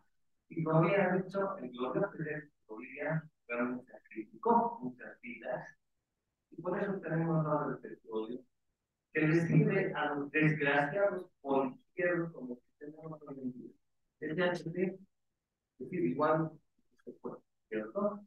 Entonces nosotros tenemos que reconocer a nuestras gloriosas, las que han tenido glorias, no solamente han sido pérdidas, pero que han ganado batallas. A Roma, igual, a la conciliación de la República, y Gaby, a Iguacá, kilómetro 7, y Cañada del Tronco, batallas que se han ganado. La heroica resistencia de cuestión, los recursos, lo que te felicito nuevamente y estar acá a todos los niveles generales para porque siempre se debe llevar a cabo el trabajo para crear el civismo que nos falta, especialmente en la ciudadanía. Muchas gracias. Sí, señor. Bueno, buenos días a todos. Inicialmente felicitar a mi tiempo por esta excelente exposición, pero principalmente agradecerles por la investigación. Nos trae nuevos elementos de lo que significa la vida. Nos permite conocer y afirmar una vez más que la guerra de Chaco, Bolivia la ganamos, no la hemos perdido. Pero además yo quiero recalcar dos o tres elementos más que creo que son importantes, que sería confirmar nuestra brillante posición del señor coronel. Primero, de que Bolivia no ha peleado solamente contra el enemigo, ha con un conglomerado de intereses transnacionales y también con países, entre comillas, amigos de Bolivia, como son Chile y Argentina, quienes han prestado una ayuda logística, financiera, en el campo militar, absolutamente a favor, precisamente a favor. Sabemos muy bien de que las estrategias de combate, de ataque, de las diferentes batallas las hacen en Buenos Aires, conocemos muy bien eso. Y conocemos eso gracias también a un gran hombre, espía boliviano en el Paraguay, don Gastón Velasco. Para todos ellos, nuestro absoluto reconocimiento. Un segundo elemento que yo quiero tocar es de que Paraguay, ya desde los años 60, 70 de la década de 19, 70, 60 años antes del claramente don Francisco Solano López decía, las fronteras del Paraguay, en el Chaco, llegan ni más allí, ni más aquí del río Paraguay. Y la pretensión paraguaya era justamente llegar al Paraguay, llegar a Camiri, llegar a las puertas de Santa Cruz, tomar gran parte de lo que es el momento de país. Sin embargo, las acciones valientes del soldado boliviano, pese a todas las contradicciones que ha tenido en la guerra contra el enemigo, ¿cierto? La victoria del soldado boliviano se refleja en que en este momento tenemos presencia, tenemos acceso, salida al océano Atlántico a través del río Paraguay. También es gracias a las negociaciones de Bush, que en la etapa diplomática han hecho un excelente papel. Y por último, los paraguayos no han encontrado ni un tramo ni una punta de gas, algo que hasta hoy día nos permite subsistir todavía a nosotros. Yo creo que es nuestro homenaje, rendir nuestro homenaje infinito a esos grandes hombres que se jóvenes, chicos, de 15, 16, 18, 20 años que han dejado su familia, sus padres, sus hijos, entre ellos mis abuelos, y felicitarlos y agradecerles eternamente. Muchas gracias. ¿Qué más? General, por favor. Muchas gracias. Me sumo a las felicitaciones del que me han precedido por la investigación y los datos que nos ha traído. Agradezco mucho al señor presidente Carrera la presencia y el hecho de estar con nosotros, compartir nuestras experiencias. Es tan grato recibir una información expuesta con tanto solvencia y claridad. También quiero expresar que comparto las opiniones porque en la Academia Diplomática de Itamaraty hay en un libro, una cita que dijeron el ejemplo de cómo se puede ganar una guerra diplomática después de una derrota militar se trata de la guerra.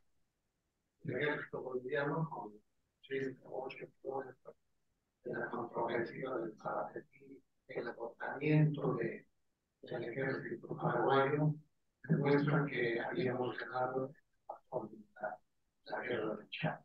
Pero la diplomacia, la acción de la Argentina, la guerra de la acción de neutrales, etcétera, hace ver que efectivamente fue una derrota diplomática y que no combatimos solo con qué datos interesantes y qué buen eh, aspecto el que ha tocado todo lo que había pasado uso de los recursos naturales por parte del Paraguay.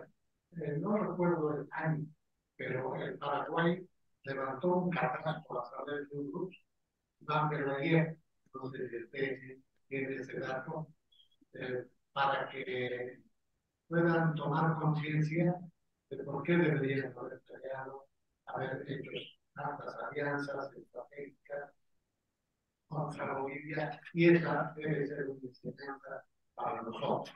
El hecho de tomar conocimiento de los datos que nos han traído nos ayuda a seguir tratando de difundir el orgullo que tenemos de las victorias que hemos tenido en la defensa de nuestros recursos naturales. Eso, desde que en la Academia Mexicana llegó el arquitecto, no recuerdo, Jorge Abascolón, que nos dio un nuevo panorama de la historia y cómo deberíamos distinguirla, realmente hace que su aporte hoy sea más valorado, porque tenemos que ver que las guerras no son solo de sino que todos los factores del poder nacional participan y nosotros estamos tomando conciencia gracias al trabajo del presidente del director del centro, que nos va a ayudar a difundir este conocimiento que muy poco tiene.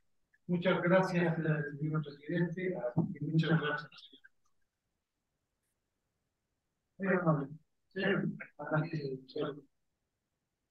Buenos días. Soy el regidor que está después de cuestiones. Su conferencia realmente del 4 son datos que la masa de la aplicación no usa. Desgraciadamente es realmente realmente es grande como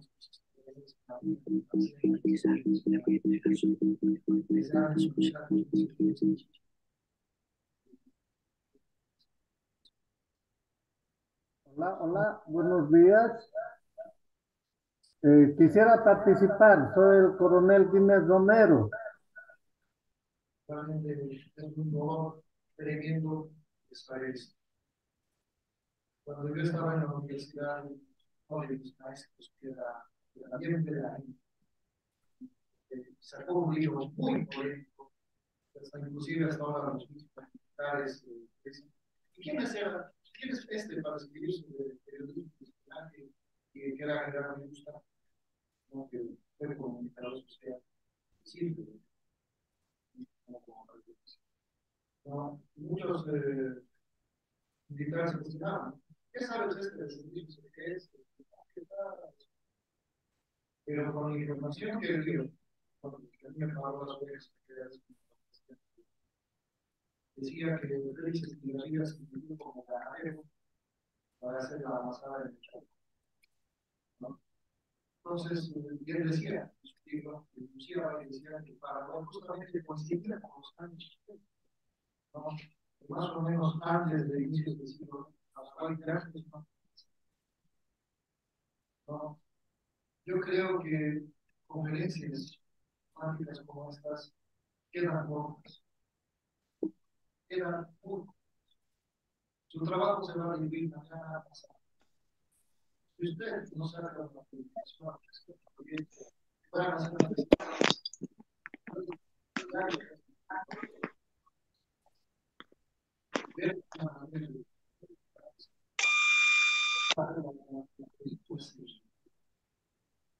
¿qué estamos haciendo ahorita?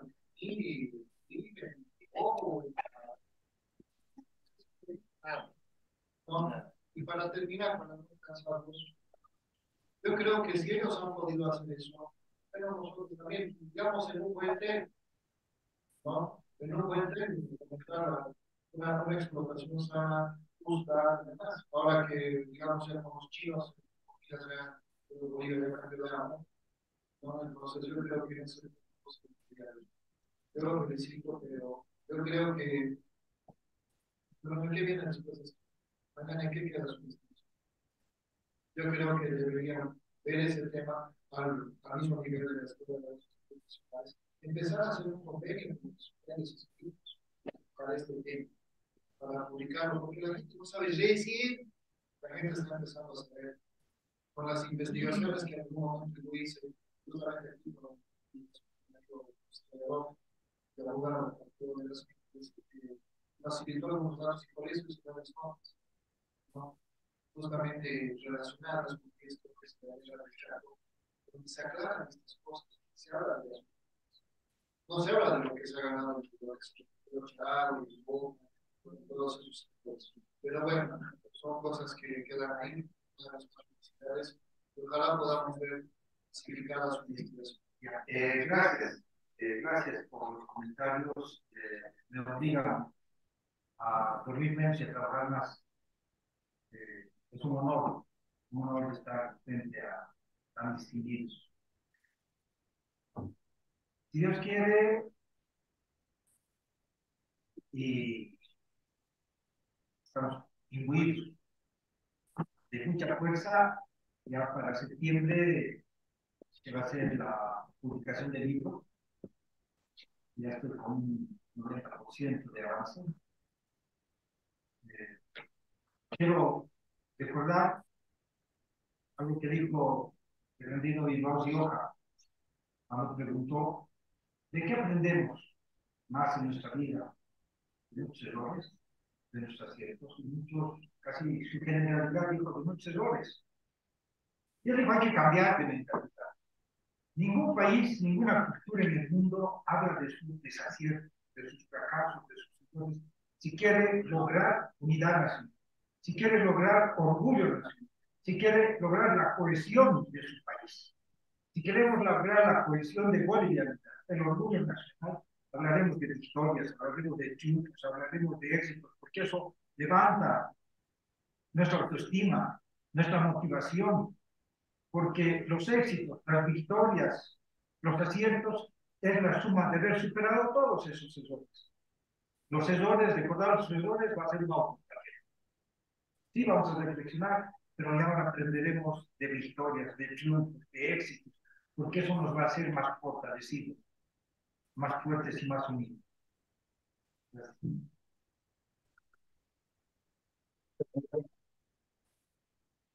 A través de Zoom, mi coronel, lo felicitan por la brillante exposición, los conocimientos nuevos que está dando a conocer, y bueno, lo alientan para que pueda escribir con respecto a este tema.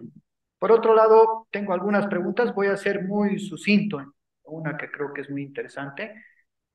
Señor José Antonio Lozada, Cosudena, organizada en 1927, conocía de estos grandes detalles del Chaco Boreal parcelado y vendido a intereses extranjeros. El factor político tomó en cuenta esta información antes de 1932. Sí, Cosudena tenía conocimiento de toda la información, se había enviado al ministro de Guerra y Comercio en ese entonces. Ya desde 1908, los informes de local activo llegan al gobierno, hay exploraciones, Ángela Lloroa hace en sus reconocimientos, en sus informes también, hace conocer que hay muchas empresas extranjeras que están trabajando y disputando allá en el Chaco Boreal.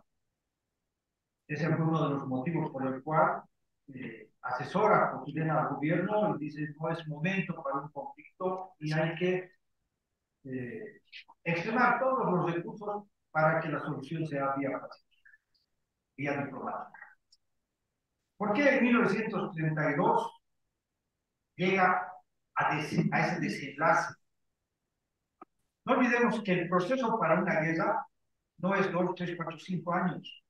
esa planificación estratégica nacional ha hecho que dentro de 40 años o 30 años o 20 años debemos lograr este objetivo político y el Estado se va preparando.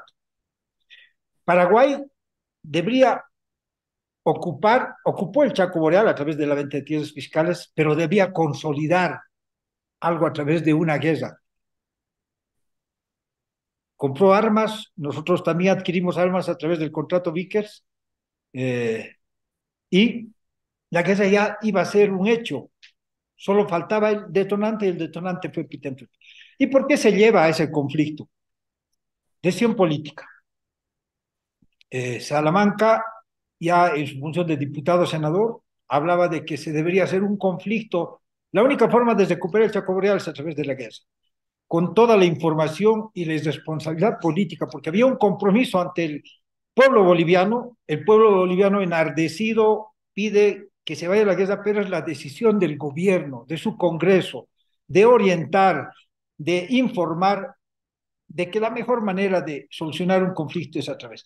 Entonces era una forma de que la parte política llegue supuestamente a alabar el honor y tener unas mejores relaciones y cumplir algo que siempre había prometido, la recuperación del Chaco a través de un conflicto armado. Pero podemos ir viendo a través de todo este desenlace y esta historiología que hacemos, que la única forma para el Paraguay de determinar que ese territorio era suyo, no presentando la documentación respectiva de eh, ser dueño de ese territorio a través de los documentos respectivos, la única forma de consolidar que el Chaco Boreal era suyo era a través de la guerra. Y qué mejor una guerra en la cual tenga muchos padrinos. Un país que estaba rivalizando el poder en Sudamérica, que era Argentina, y empresas multinacionales que de una u otra manera apoyaron al Paraguay para que logre sus objetivos de tener el Chaco Boreal, que ya lo había tenido en 1900. Agradeciendo con él. Al concluir el coloquio, voy a ceder la palabra al señor director del Centro de Diplomados de Altos Estudios Nacionales.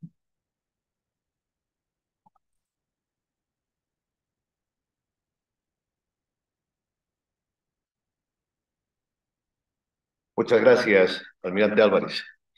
Inicialmente, agradecer a todos los presentes en el auditorio del Centro de Diplomados de Estudios Nacionales, como también agradecer a quienes nos han acompañado a través del auditorio virtual del SEDAIN.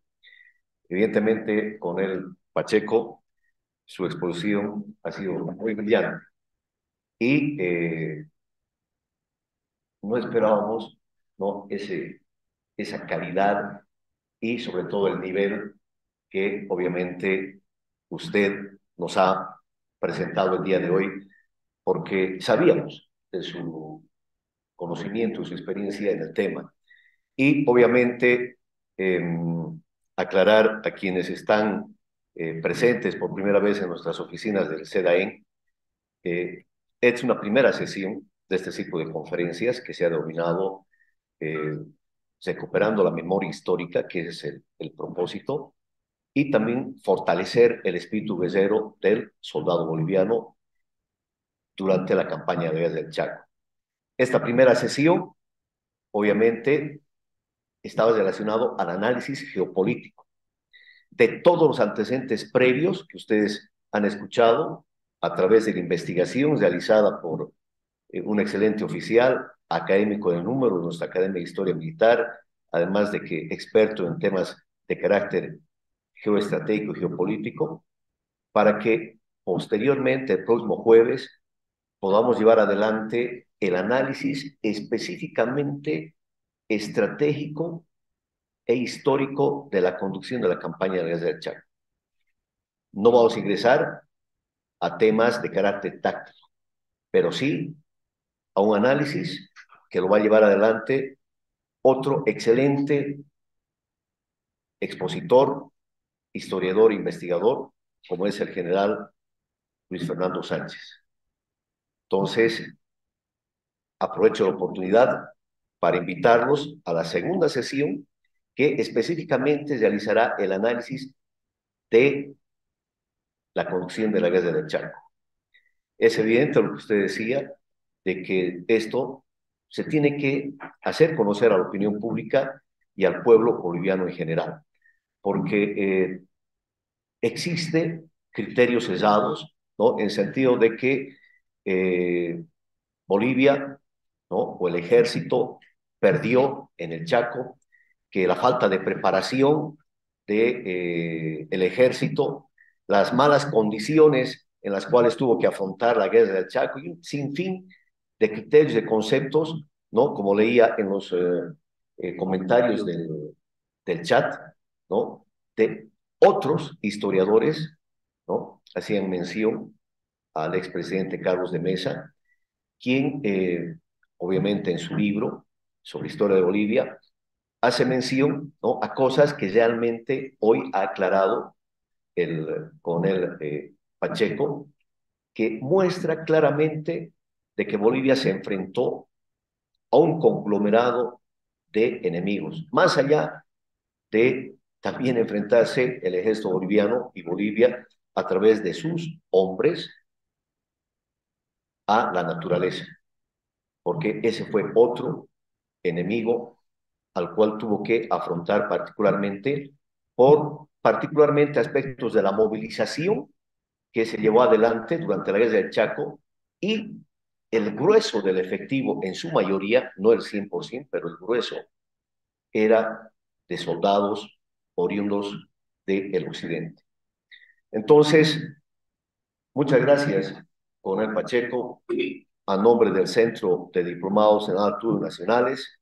Nuevamente, muchas gracias a todos los presentes y permítame entregarle, por favor, Miguel, permítame entregarle este diploma de honor a nombre del Centro de Diplomados en Estudios Nacionales y todo el directorio nacional, además de todos los directorios departamentales cuyos presidentes están presentes a través de la plataforma Zoom, destacando particularmente la excelente presentación y conferencia que usted nos ha brindado, que no es la primera vez que está presente acá en el CNE, que tampoco va a ser la última vez, porque ya anteriormente nos vino a hacer sobre el general mariscal Fernando Moncio, que demuestra sobre todo, ¿no?, el espíritu investigador suyo y su aporte a la historiografía boliviana. Nos sentimos orgullosos de tenerlo acá en nuestras instalaciones y al mismo tiempo agradecerle por esa iniciativa que usted tuvo para llevar adelante este coloquio y esperamos también contar con su presencia en la exposición del señor general Luis Fernando Sánchez.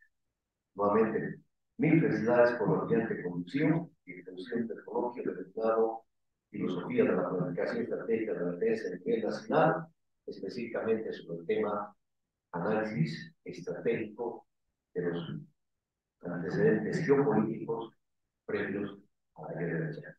Mil felicidades.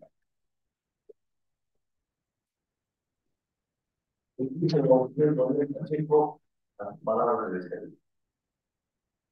Nuevamente agradecido, considero y correcta que nuestro centro de diplomados nacionales sea el punto para lograr a través de la unidad nacional, para la cuestión de la bolivianidad, justamente con este tipo de actividades y difundir a la mayor cantidad de personas. Solo así vamos a poder, unidos, garantizar nuestros objetivos nacionales y nuestros recursos naturales que son de interés para nosotros. Gracias, hermano. Perdón, antes que se retire, Pineal, quiero recalcar, soy doctor presidente, lo siguiente, para quienes no estuvieron al inicio de esta conferencia, coloquio,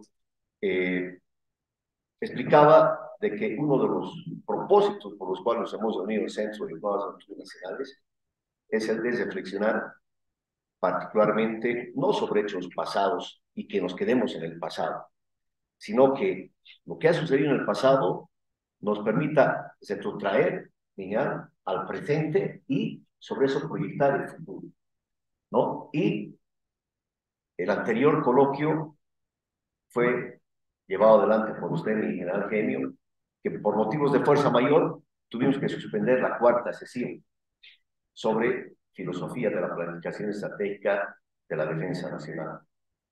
Este segundo coloquio tiene, como decía al principio, ese propósito de engranar lo histórico, ¿no? Y coadyuvar a la planificación estratégica de la defensa nacional a futuro. Es por eso, mi general, de que como ya no tuvimos la cuarta sesión, permítame entregarle también el diploma de honor por su excelente participación, sobre todo por su conocimiento en el ámbito geopolítico y estratégico, que nos ha permitido reflexionar sobre la planificación de la defensa nacional y que este segundo coloquio es el resultado justamente de la iniciativa suya en general. A nombre del Centro de Diplomados Nacionales, quiero hacer entrega de este diploma de honor que queda como constancia del aprecio y del conocimiento a su capacidad intelectual y académica que ha demostrado a lo largo de toda su carrera profesional y hoy en día nos sigue permitiendo usted de poder gozar de todos sus conocimientos que nos ha brindado el mes pasado. Muchísimas gracias, mi general.